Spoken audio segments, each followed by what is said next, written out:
Essa cerimônia aí que você está vendo aconteceu no dia 3 de outubro de 2019. Aqui, o presidente Jair Bolsonaro e o ministro da Justiça, Sérgio Moro, anunciam o início de uma campanha publicitária para divulgar o chamado pacote anticrime. A justificativa para esse pacote, tão direta quanto possível, é de que o Brasil é violento demais. Nós assistimos, pelo menos nos últimos 15 anos, um crescimento e fortalecimento das organizações criminosas no Brasil, organizações que muitas vezes o Estado não tinha coragem de enfrentá-las. Nós vimos o crescimento, mesmo em períodos de prosperidade econômica, da criminalidade violenta, podendo ser citado um recorde de mais de 60 mil assassinatos no ano de 2016. A campanha publicitária para divulgar o pacote custaria 10 milhões de reais ao Brasil. Só que ela foi suspensa pelo Tribunal de Contas. O entendimento do tribunal foi o de que a propaganda do pacote não era nem educativa, nem informativa e nem de orientação social, como devem ser as comunicações do governo. Aqui fica muito clara a compreensão que o presidente e o ministro têm da segurança pública. Para eles, o trabalho da polícia não é proteger, é matar. Muitas vezes a gente vê que um policial militar, que é mais conhecido, ser alçado por uma função e vem a imprensa dizer ele tem 20 alta resistência, tinha que ter 50. É sinal que ele trabalha.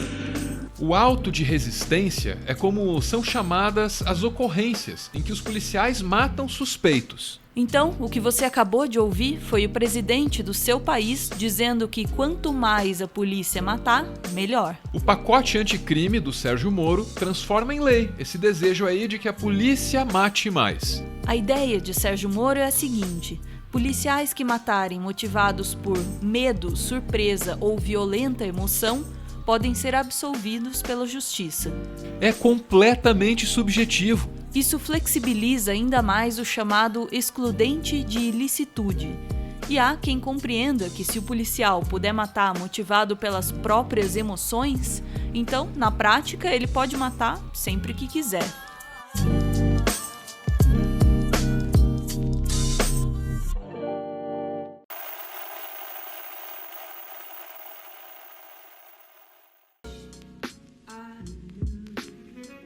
Esse é o Complexo do Chapadão. É aqui que morava o Cauê dos Santos.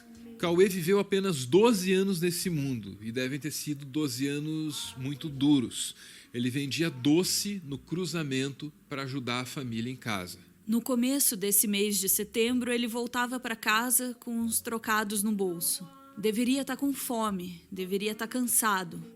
Ou talvez ainda tivesse energia para jogar bola naquele dia. Talvez, porque o Cauê sonhava em ser jogador de futebol. Só Deus sabe o que ele poderia ter sido se não tivesse levado um tiro de fuzil na cabeça naquele dia.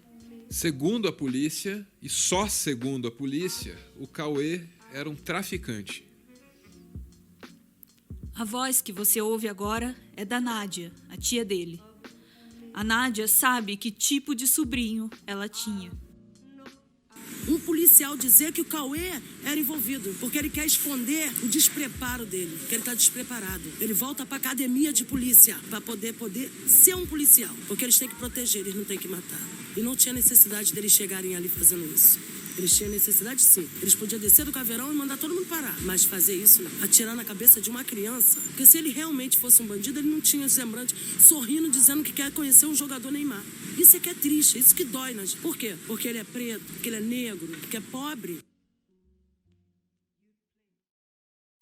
Essas perguntas são difíceis por si só, mas tem uma outra pergunta que é muito importante.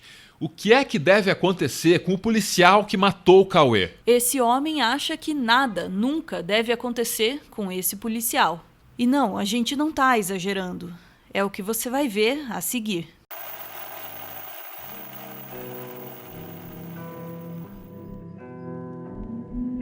O que o Sérgio Moro quer, dentro do pacote anticrime dele, é mexer no artigo 23 do Código Penal.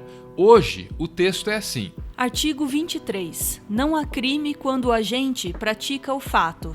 1. Em estado de necessidade. 2. Em legítima defesa. 3. Em estrito cumprimento de dever legal ou no exercício regular de direito. Excesso punível. Parágrafo único. O agente, em qualquer das hipóteses deste artigo, responderá pelo excesso, doloso ou culposo. Moro quer mexer aqui, incluindo esse texto. O juiz poderá reduzir a pena até a metade ou deixar de aplicá-la, se o excesso decorrer de excusável medo, surpresa ou violenta emoção. Ou seja, o policial pode matar com base nos sentimentos dele.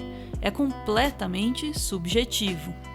Ninguém tinha dado muita bola para esses textos até que a polícia matasse a Agatha Félix no dia 20 de setembro, no Rio de Janeiro. 5 dias depois da morte de Agatha, o grupo de trabalho que analisa o pacote anticrime na Câmara aprovou a rejeição do texto de Moro por 9 votos a 5.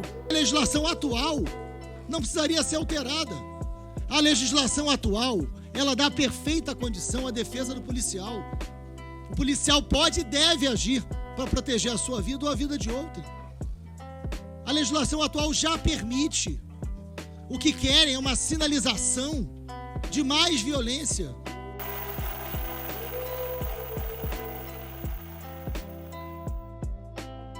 Essa é a Bruna. Ela é mãe de um menino que, assim como o Cauê, que assim como a Agatha, foi morto pela polícia no Rio de Janeiro. Aqui, a Bruna aparece em Brasília, diante do presidente da Câmara dos Deputados no dia 10 de outubro. Ela coloca a camiseta do filho dela, manchada de sangue, sobre a mesa. A violência da periferia acaba de chegar ao palácio. A Josiane está aqui para pedir bom senso. Policiais não podem ter licença para matar, como quer o ministro da Justiça. Eu mandei o meu filho impecável para a escola e o Estado me devolveu ele assim. Isso aqui não é uma afronta para o senhor não, tá bom? É para o senhor entender que foi o que o Estado me deu. A gente na favela, a gente cobra estudo para os nossos filhos. A única coisa que a gente fala para os nossos filhos é que na nossa vida a gente só leva os estudos. A gente cobra estudo dos nossos filhos. A gente coloca nossos filhos na escola. Sendo que, com essa aprovação desse pacote criminoso, vai ficar ruim pra gente. Já tá ruim. Eu tenho uma única filha, a Maria Vitória, de 13. A minha filha, ela continua sendo alvo. Na minha laje, eu fui alvo semana passada, porque a civil entrou dando tiro, me viu em cima da laje, atirou com o helicóptero pra minha laje. Eu recolhi 3 projéteis do helicóptero com a cápsula marcada de verde. Aí eu pergunto, a excludência de ilicitude. Será que essa casa, ela tá pronta para provar isso? Porque se essa casa estiver pronta, vai ser muito sangue derramado.